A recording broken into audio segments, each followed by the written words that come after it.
നമസ്കാരം, ചലഞ്ചറാപ്പിന്റെ ടീച്ചിങ് ചാനലിലേക്ക് എല്ലാവർക്കും സ്വാഗതം. അപ്പൊ കഴിഞ്ഞ 2 ക്ലാസ്സുകളിലായിക്കൊണ്ട് നമ്മൾ കറണ്ട് അഫേഴ്സിന്റെ ടോപ്പിക് വൈസ് കറണ്ട് അഫേഴ്സ് ആണ് ഡിസ്കസ് ചെയ്തുകൊണ്ടിരുന്നത്.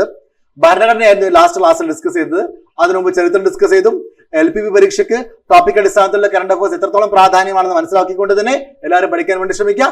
ഇന്ന് നമുക്ക് മറ്റൊരു ടോപ്പിക്കിലൂടെ കടക്കാം, നോക്കാം. അതിനുമുമ്പ് ആരെങ്കിലും നമ്മുടെ ചാനൽ സബ്സ്ക്രൈബ് ചെയ്യാൻ വിട്ടുപോയിട്ടുണ്ടെങ്കിൽ ഇപ്പോൾ തന്നെ സബ്സ്ക്രൈബ് ചെയ്യുക. ബെല്ലൈക്കൺ പ്രസ് ചെയ്തുകൊണ്ട് നോട്ടിഫിക്കേഷൻ എനേബിൾ ചെയ്ത് കഴിഞ്ഞാൽ ഇത്തരത്തിൽ നമ്മൾ അപ്ലോഡ് ചെയ്യുന്ന വീഡിയോസ് അതേ സമയത്ത് ലഭിക്കുന്നതായിരിക്കും. ക്ലാസ്സിലോട്ട് കടക്കാം.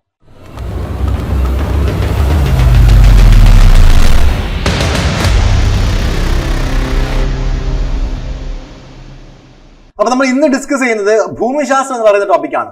ഭൂമിശാസ്ത്രവുമായി ബന്ധപ്പെട്ട്, അതായത് ജോഗ്രഫിയുമായി ബന്ധപ്പെട്ട് ഒരുപാട് കറണ്ട് അഫേഴ്സ് നമുക്ക് ഡിസ്കസ് ചെയ്യാനുണ്ട്. അപ്പൊ ഒരു ക്ലാസ്സിൽ അത് തീരുന്നതല്ല. മാത്രമല്ല ഡിസ്കസ് ചെയ്യുന്ന ഒട്ടുമിക്ക ഫാക്ടേഴ്സുമായി അല്ലെങ്കിൽ ഫാക്ട്സുമായി ബന്ധപ്പെട്ട് നമുക്ക് ഒരുപാട് റിലേറ്റഡ് ഫാക്ട്സും പറയാനുണ്ട്. അതുകൊണ്ട് തന്നെ ഒരുപാട് സമയം നമ്മൾ ഇത് എടുക്കുന്നതായിരിക്കും. അപ്പോൾ ഇന്നത്തെ ക്ലാസ്സിന് പുറമെ വരും ദിവസങ്ങളിലും ഇതിന്റെ തുടർച്ചയുണ്ടാവുമെന്ന് മനസ്സിലാക്കാം. അപ്പൊ ഒന്നാമത്തെ ചോദ്യത്തോട് കിടക്കാം. ഒന്നാമത്തെ ചോദ്യം ഇതാണ്: കടലും തീരപ്രദേശവും പ്ലാസ്റ്റിക് മാലിന്യം മുക്തമാക്കുന്നതിനുള്ള കേരള സർക്കാരിന്റെ പദ്ധതിയുടെ പേരെന്നാണ്. കടലും തീരപ്രദേശവും പ്ലാസ്റ്റിക് മാലിന്യം മുക്തമാക്കുന്നതിനുള്ള കേരള സർക്കാരിന്റെ പദ്ധതി ഏതാണ്? പദ്ധതികൾ എന്ന് പറയുന്ന ഒരു ടോപ്പിക്ക് തന്നെ നമുക്ക് പഠിക്കാനുണ്ട്. സിവിക്സിലാവട്ടെ, കേരളവും ഭരണവും ഭരണ സംവിധാനം എന്ന് പറയുന്ന ടോപ്പിക്കിലാവട്ടെ നമുക്കിത് പഠിക്കാനുണ്ട്. അപ്പൊ അതിന്റെ ഭാഗമായിട്ടൊക്കെ നിങ്ങൾ ഓർത്തിരിക്കേണ്ട ഒരു കണ്ടന്റും കൂടിയാണ്, ഒരു കറണ്ട് അഫെയർ ആണ്. അറിഞ്ഞിരിക്കുക.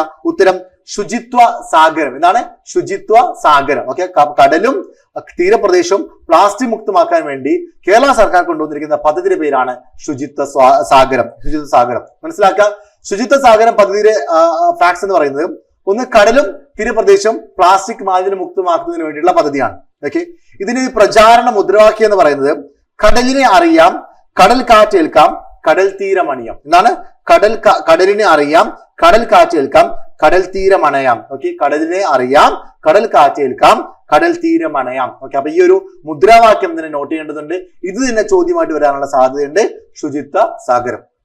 അപ്പൊ ഈ ശുചിത്വ സാഗരത്തിന്റെ അടിസ്ഥാനത്തിൽ നമ്മൾ കേരള സർക്കാരിന്റെ കഴിഞ്ഞ 1-2 വർഷങ്ങൾക്കിടയിൽ ശ്രദ്ധിക്കപ്പെട്ടിരിക്കുന്ന പ്രധാനപ്പെട്ട 2-3 പദ്ധതികൾ കൂടെ പറയാൻ പോവാണ്. അതൊരു പക്ഷേ ഈ പറയുന്ന ജോഗ്രഫിയുമായി ബന്ധപ്പെട്ടതാവണമെന്നില്ല, സാമൂഹിക സുരക്ഷാ പദ്ധതികളുമായിരിക്കാം. അപ്പൊ 2-3 പദ്ധതികൾ കൂടെ ജസ്റ്റ് നോട്ട് ചെയ്തിട്ട് പോവാം. ഒന്നാമത്തെയാണ് ആശാധാര. എന്താണ് ആശാധാര? ആശാധാര എന്താണ് ഈ പദ്ധതിയുടെ പ്രത്യേകത? രക്തജന്യ രോഗങ്ങളായ ഹീമോഫിലിയ, അരിവാൾ രോഗം, തലാസീമിയ. ഓക്കെ, ഹീമോഫീലിയ, അരിവാൾ രോഗം, തലാസീമിയ, ഈ രോഗങ്ങൾക്ക് സമഗ്ര ചികിത്സ ഉറപ്പാക്കുന്ന പദ്ധതിയുടെ പേരാണ് ആശാധാര. ആശാധാര. അപ്പൊ നമ്മള് ശുചിത്വ സാഗരത്തിന് പുറമെ നമ്മൾ പഠിക്കുന്ന ഒന്നാമത്തെ പദ്ധതിയാണ് ആശാധാര. ഹീമോഫീലിയ, അരിവാൾ രോഗം, തലാസീമിയ, ഈ രോഗങ്ങൾക്ക് സമഗ്ര ചികിത്സാ പദ്ധതി കൊണ്ടുവന്നിരിക്കുന്ന പദ്ധതിയാണ് ആശാധാര. രണ്ടാമത്തെ പദ്ധതി നവകിരണം. മനസ്സിലാക്കുക. വനാന്തരങ്ങളിൽ താമസിക്കുന്ന ആദിവാസി ഇതര കുടുംബങ്ങളെ, ശ്രദ്ധിച്ചു നോട്ട് ചെയ്തോണേ, വനാന്തരങ്ങളിൽ താമസിക്കുന്ന ആദിവാസി ഇതര കുടുംബങ്ങളെ പുനരധിവസിപ്പിക്കുന്നതിനുള്ള സർക്കാർ പദ്ധതിയാണ് നവകിരണം. വയനാട്ടിലൊക്കെ വളരെ വ്യാപകമായിട്ട് പദ്ധതി ആസൂത്രണം ചെയ്ത് നടപ്പിലാക്കുന്നുണ്ട്. മനസ്സിലാക്കുക, വളരെ ശ്രദ്ധിക്കപ്പെട്ട പദ്ധതിയാണത്. നവകിരണം എന്ന് പറഞ്ഞാൽ വനാന്തരങ്ങളിൽ താമസിക്കുന്ന ആദിവാസി ഇതര കുടുംബങ്ങളെ അവരുടെ പുനരധിവാസ പദ്ധതിയാണ് നവകിരണം. ശ്രദ്ധിക്കേണ്ട ഒരു സ്റ്റേറ്റ്മെന്റ് ടൈപ്പ് ഓഫ് ചോദ്യമായിട്ട് വരാൻ സാധ്യതയുള്ള ഒരു പദ്ധതി കൂടിയാണ് നവകിരണം. നെക്സ്റ്റ്, വിവ കേരളം. വിവ കേരളവുമായി ബന്ധപ്പെട്ട് 2 ഫാക്ട്സ് പഠിക്കാനുണ്ട്. എന്താണ് വിവ കേരളം എന്ന് പറയുന്നത്? 15 മുതൽ 59 വയസ്സ് വരെയുള്ള പെൺകുട്ടികളിലും, എത്രയാണ്? 15 മുതൽ 59 വയസ്സ് വരെയുള്ള പെൺകുട്ടികളിലും സ്ത്രീകളിലും അനീമിയ കണ്ടെത്തുകയും ആവശ്യമായ ചികിത്സ ഉറപ്പാക്കുകയും ചെയ്യുക എന്ന ലക്ഷ്യത്തോടെ ആരോഗ്യ വകുപ്പ് നടപ്പാക്കുന്ന ക്യാമ്പയിനാണ് വിവ കേരളം. അപ്പൊ ആരിലൊക്കെയാണ്? 15 തൊട്ട് 59 വയസ്സ് വരെയുള്ള പെൺകുട്ടികൾ, സ്ത്രീകൾ, ഈ വിഭാഗത്തിൽപ്പെട്ട ആളുകളിൽ അനീമിയ കണ്ടെത്തി അതിനുവേണ്ട ചികിത്സ ഉറപ്പാക്കുന്നതിന് വേണ്ടി കേരള ആരോഗ്യ വകുപ്പ് നടപ്പിലാക്കുന്ന ക്യാമ്പയിന്റെ പദ്ധതിയുടെ പേരാണ് വിവ കേരളം. എന്താണ് വിവ എന്ന് പറഞ്ഞാൽ? വിളർച്ചയിൽ നിന്നും വളർച്ചയിലോട്ട്. എന്താണ്? വിളർച്ചയിൽ നിന്നും വളർച്ചയിലോട്ട്. വിവ എന്ന് പറഞ്ഞാൽ വി വിളർച്ച, വ വളർച്ച. വിളർച്ചയിൽ നിന്നും വളർച്ചയിലേക്ക് എന്നുള്ളതാണ് വിവയുടെ ഒരു പൂർണ്ണ രൂപം എന്ന് കൂടെ മനസ്സിലാക്കണോ. അപ്പൊ ഇത്രയും പദ്ധതികൾ ഏതൊക്കെയാ പറഞ്ഞത്? ഇപ്പം ആദ്യം പറഞ്ഞത് ആശാധാര, രണ്ടാമത് പറഞ്ഞത് നവകിരണം, മൂന്നാമത് പറഞ്ഞത് വിവ കേരളം. നാലാമത് അങ്കണം. സംസ്ഥാനത്തെ അങ്കണവാടി ജീവനക്കാർക്കുള്ള ഇൻഷുറൻസ് പദ്ധതിയാണ് അങ്കണം. സംസ്ഥാനത്തെ അങ്കണവാടി ജീവനക്കാർക്കുള്ള ഇൻഷുറൻസ് പദ്ധതിയാണ് അങ്കണം. അടുത്തതോ മെറി ഹോം ശ്രദ്ധിച്ചിരിക്കേണ്ട, നോട്ട് ചെയ്യേണ്ട വളരെ പ്രധാനപ്പെട്ട പദ്ധതിയാണ് മെറി ഹോം. ഭിന്നശേഷി വിഭാഗത്തിൽ ഉൾപ്പെടുന്നവർക്കായി സംസ്ഥാന സർക്കാർ ആരംഭിച്ച ഭവന വായ്പാ പദ്ധതിയാണ് ഇത് മെറി ഹോം. ഭിന്നശേഷി വിഭാഗക്കാർക്ക് വേണ്ടിയിട്ടുള്ള സംസ്ഥാന സർക്കാർ ആരംഭിച്ച ഭവന വായ്പാ പദ്ധതിയാണ് മെറി ഹോം. മനസ്സിലാക്കുക, മെറി ഹോം ഭിന്നശേഷിക്കാർക്കുള്ള ഭവന വായ്പാ പദ്ധതി. അങ്കണം അങ്കണവാടി ജീവനക്കാർക്കുള്ള ഇൻഷുറൻസ് പദ്ധതി. മൂന്നാമത് വിവാ കേരളം 15 മുതൽ 59 വയസ്സ് വരെ പ്രായമുള്ള പെൺകുട്ടികൾക്കും സ്ത്രീകൾക്കും അനീമിയ കണ്ടെത്തി അതിനുള്ള ചികിത്സാ പദ്ധതി, വിളർച്ചയിൽ നിന്നും വളർച്ചയിലേക്ക്. നാലാമത് നവകിരണം, വനാന്തരങ്ങളിൽ താമസിക്കുന്ന ആദിവാസി ഇതര കുടുംബങ്ങളെ പുനരധിവസിപ്പിക്കുന്ന പദ്ധതിയാണ് നവകിരണം. നെക്സ്റ്റ് ആശാധാര, രക്തജന്യ രോഗങ്ങളായിട്ടുള്ള ഹിമോഫിലിയ, അരിവാൾ രോഗം, തെലാസീമിയ തുടങ്ങിയവയ്ക്ക് വേണ്ടിയിട്ടുള്ള ചികിത്സാ പദ്ധതി. നമ്മൾ ആദ്യം ഡിസ്കസ് ചെയ്തതാണ് ശുചിത്വ സാഗരം. തീരപ്രദേശവും കടലും തീരപ്രദേശവും മാലിന്യമുക്തമാക്കുക, പ്ലാസ്റ്റിക് മാലിന്യം മുക്തമാക്കുന്നതിനുള്ള പദ്ധതിയാണ് ശുചിത്വ സാഗരം. കടലിനെ അറിയാം, കടൽ കാറ്റേൽക്കാം, കടൽ തീരമണയാം. ഈ മുദ്രാവാക്യം കൂടെ ഓർത്തിക്കാം. അപ്പൊ ഇത്രയും കാര്യങ്ങളാണ് ഒന്നാമത്തെ കറണ്ട് അഫയേഴ്സിന്റെ റിലേറ്റഡ് ഫാക്ട്സ് ആയിക്കൊണ്ട് നമ്മൾ മനസ്സിലാക്കിയത്. അപ്പൊ ആരും മറക്കരുത്, വിട്ടുപോകരുത്, എല്ലാം എഴുതിയെടുത്തു എന്ന് വിചാരിക്കുന്നു. നെക്സ്റ്റ് രണ്ടാമത്തെ ചോദ്യം നോക്കാം. രണ്ടാമത്തെ ചോദ്യം ഇതാണ്: സൈലന്റ് വാലി ദേശീയ ഉദ്യാനത്തിൽ നടന്ന 7ാമത് പക്ഷി സർവേയിൽ എത്ര പുതിയ ഇനം പക്ഷികളെയാണ് കണ്ടെത്തിയത്? ഇത് ശ്രദ്ധിച്ചിരിക്കേണ്ട ഒരു പോയിന്റ് ആണ്. ഇതിന് പ്രത്യേക കാരണമുണ്ട്. ഒന്നാമത്തെ കാര്യം, ഏത് നാഷണൽ പാർക്കിലാണ്? Silent valley national park. രണ്ടാമത്, എത്രാമത്തെ പക്ഷി സർവേയാണ്? 7ാമത് 7th പക്ഷി സർവേയാണ്. ഇതിൽ എത്ര ഇനം പുതിയ പക്ഷികളെയാണ് കണ്ടെത്തിയത്? എത്ര ഇനമാണ്? അതാണ് ചോദ്യം.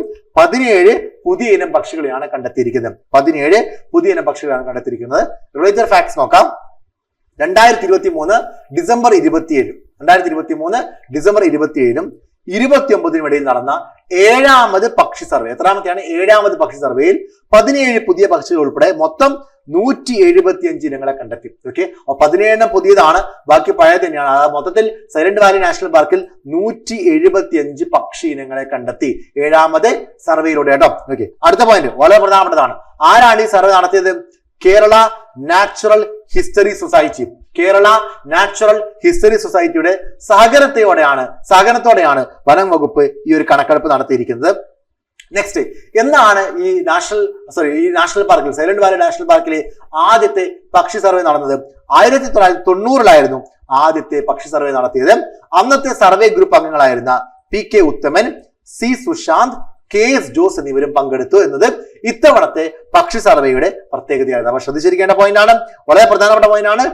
അന്നത്തെ ആദ്യത്തെ പക്ഷി സർവേ 1990 അന്ന് പങ്കെടുത്ത പ്രഗത്ഭരായിട്ടുള്ള ആളുകൾ ഇന്നത്തെ അതായത് 2023 ഈ 7ാമത്തെ സർവേയിലും പങ്കെടുത്തു എന്നുള്ളത് അതിന്റെ പ്രത്യേകതയായിരുന്നു. 2020 ശരിക്കും 7ാമത്തെ സർവേ പ്ലാൻ ചെയ്തിരുന്നത്. കോവിഡ് കാരണം നീട്ടിവെക്കുകയായിരുന്നു. 2023 ഡിസംബർ 27നും 29നും ഇടയിലാണ് 7ാമത്തെ പക്ഷി സർവേ സൈലന്റ് വാലി നാഷണൽ പാർക്കിൽ നടന്നത്. 17 പുതിയ ഇനം പക്ഷികളെ കണ്ടെത്തി. മൊത്തം എത്ര പക്ഷികളായിപ്പോ? 175 ഇനങ്ങളെയാണ് മൊത്തത്തിൽ കണ്ടെത്തിയിരിക്കുന്നത്. ഇതാണ് രണ്ടാമത്തെ ചോദ്യം. ഇനി മൂന്നാമത്തെ ചോദ്യത്തോട് കിടക്കാം. മൂന്നാമത്തെ ചോദ്യം: ഇന്ത്യയിലെ ഏറ്റവും വലിയ 2ാമത്തെ കേബിൾ സ്റ്റേഡ് ബ്രിഡ്ജായ സുവാരി ബ്രിഡ്ജ് ഏത് ദേശീയ പാതയുടെ ഭാഗമാണ്? ഈ ചോദ്യത്തിൽ തന്നെ നിങ്ങൾ 2 ഫാക്ട് അല്ലെങ്കിൽ 3 ഫാക്ട് പഠിക്കുകയാണ്. ഒന്ന്, ഇന്ത്യയിലെ ഏറ്റവും വലിയ 2ാമത്തെ കേബിൾ ബ്രിഡ്ജിന്റെ പേര് പഠിക്കുകയാണ്. എന്താണ്? സുവാരി ബ്രിഡ്ജ് അല്ലെ? സുവാരി ബ്രിഡ്ജ്. അത് എന്ത് ബ്രിഡ്ജാണ്? Cable stayed ബ്രിഡ്ജാണ്. രണ്ടാമത്തെ. അപ്പൊ അവിടെ വേറെ ചോദ്യം വരുന്നുണ്ട്. ഒന്നാമത്തെ ഏതാന്നുള്ളത് നമുക്ക് റിലേറ്റഡ് ഫാക്ട്സിൽ പഠിക്കാം. രണ്ടാമത്, ഇത് ഏത് ദേശീയ പാതയുടെ ഭാഗമാണെന്നാണ്. അപ്പൊ ആ ദേശീയപാത പഠിക്കുമ്പോൾ ആ ദേശീയപാത എവിടെ തൊട്ട് എവിടെ വരെയാണ് നമ്മൾ മനസ്സിലാക്കാൻ പോകണം. അപ്പം ഇതിന്റെ സംസ്ഥാനം പഠിക്കുന്നു. ഇത് ഇന്ത്യയിൽ 2ാമത്തെ ഏറ്റവും വലിയ കേബിൾ ബ്രിഡ്ജ് അത് മനസ്സിലാക്കി.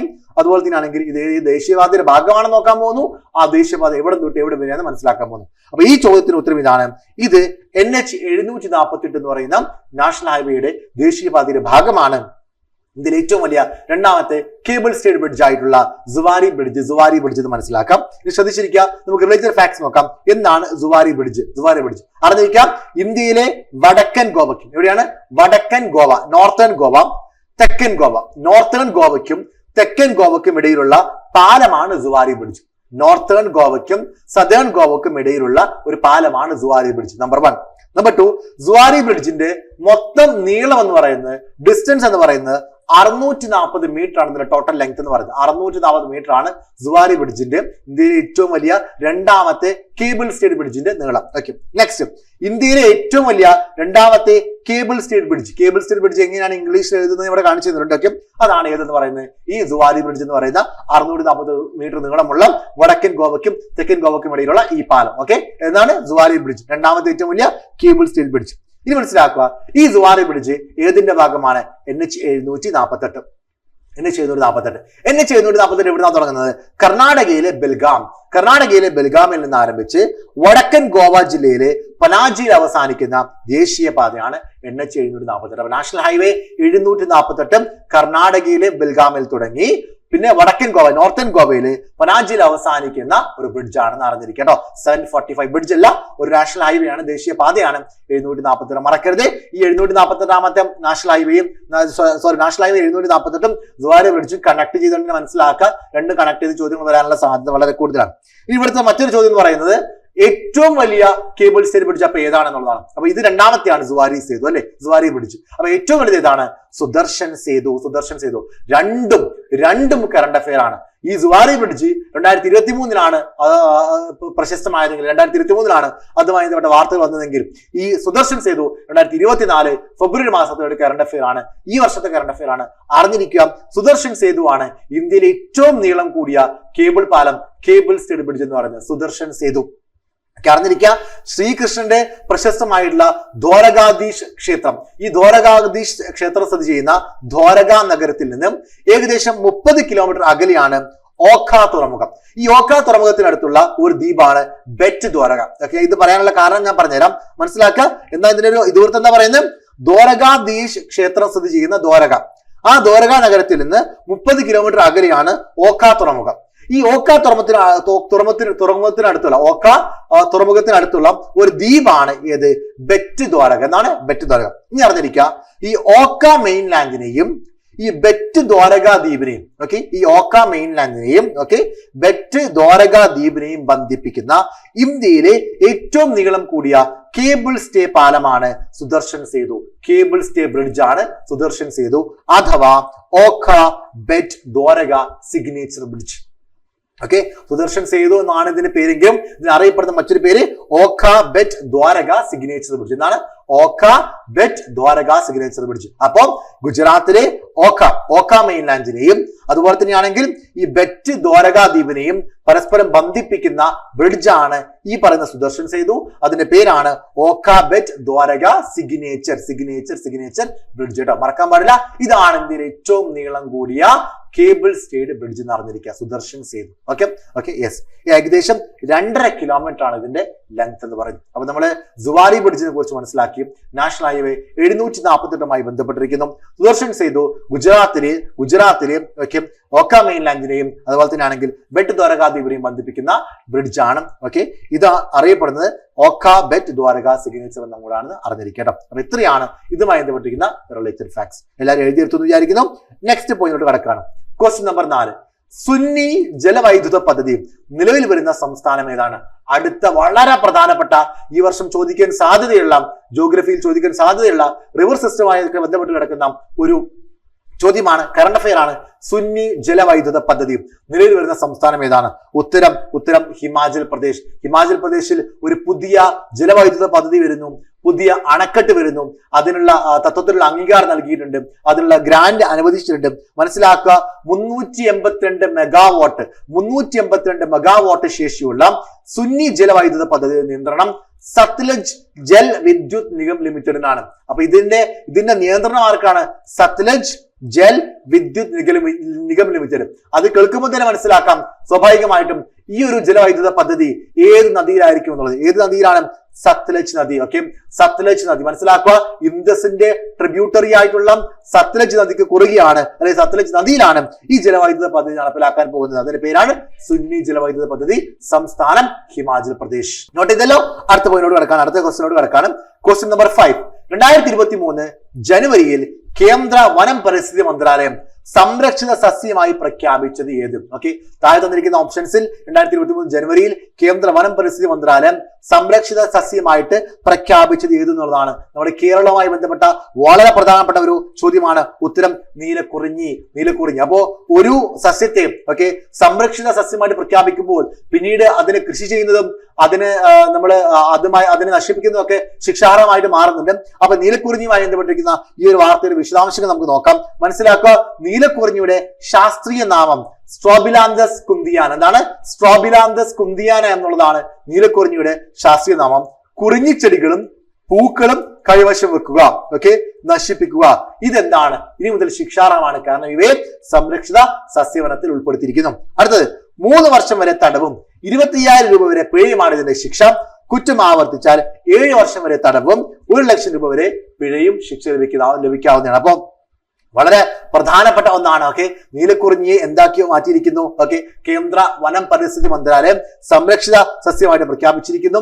അതിന്റെ ശാസ്ത്രീയ നാമം സ്ട്രോബിലാന്തസ് കുന്തിയാന എന്നുള്ളതാണ്. അതിനെ നശിപ്പിക്കാൻ കൈവശം വെക്കുക, ഇതിന്റെ പൂക്കളോ ചെടികളോ കൈവശം വെക്കുക എന്നുള്ളത് ശിക്ഷാർഹമായുള്ള കുറ്റമായി മാറിയിരിക്കുന്നു. സ്വന്തമായി കൃഷി ചെയ്യുന്നത് നിരോധിച്ചിരിക്കുന്നു. രാജ്യത്ത് 6 സസ്യങ്ങൾ മാത്രമാണ് സംരക്ഷിത വിഭാഗത്തിൽ മുമ്പുണ്ടായിരുന്നത്. 2023 ഈ ഒരു ലിസ്റ്റ് ഒന്നോടുകൂടി പുതിയ പ്രഖ്യാപനത്തിൽ 19 ഇനം സസ്യങ്ങളെ കൂടി ഉൾപ്പെടുത്തിയിരിക്കുന്നു. മനസ്സിലാക്കാം. ഓക്കെ, നീലക്കുറിഞ്ഞി അടക്കം 19 ഇനം സസ്യങ്ങളെ കൂടി ഈ ഒരു ലിസ്റ്റിൽ സംരക്ഷിത സസ്യത്തിലോട്ട് ഉൾപ്പെടുത്തിയിരിക്കുന്നു. അപ്പോ ഈ ലിസ്റ്റ് ഒന്നും കൂടെ വിപുലമാക്കിയിരിക്കുന്നു, വലുതാക്കിയിരിക്കുന്നു മനസ്സിലാക്കുക. അക്കൂട്ടത്തിൽ കേരളത്തിൽ നടന്നിരിക്കാനുള്ളത് ഏതാണ്? നീലക്കുറിഞ്ഞാണ്. ഓക്കെ, ശ്രദ്ധിച്ചിരിക്കേണ്ട പോയിന്റാണ്. നെക്സ്റ്റ് 6ാമത്തെ ചോദ്യം. ഓറഞ്ച് നിറത്തിലുള്ള പെയിന്റഡ് ബാറ്റ് എന്ന അത്യപൂർവ ഇനം വവ്വാലിനെ കണ്ടെത്തിയ ദേശീയോദ്യാനം ഏതാണ്? ഓക്കെ, വളരെ പ്രധാനപ്പെട്ട ഒരു ജോഗ്രഫി റിലേറ്റഡ് ക്വസ്റ്റ്യൻ ആണ്. ഓറഞ്ച് നിറത്തിലുള്ള പെയിന്റഡ് ബാറ്റ് എന്ന അത്യപൂർവ ഇനം വവ്വാലിനെ കണ്ടെത്തിയ ദേശീയോദ്യാനം ഏതാണ്? ഓക്കെ, കാങ്കർവാലി നാഷണൽ പാർക്ക് സ്ഥിതി ചെയ്യുന്ന എവിടെയാണ്? എല്ലാവരും കമന്റിൽ കമന്റ് ചെയ്യുക. കാങ്കർവാലി നാഷണൽ പാർക്ക് സ്ഥിതി ചെയ്യുന്ന ഏത് സംസ്ഥാനത്താണ്?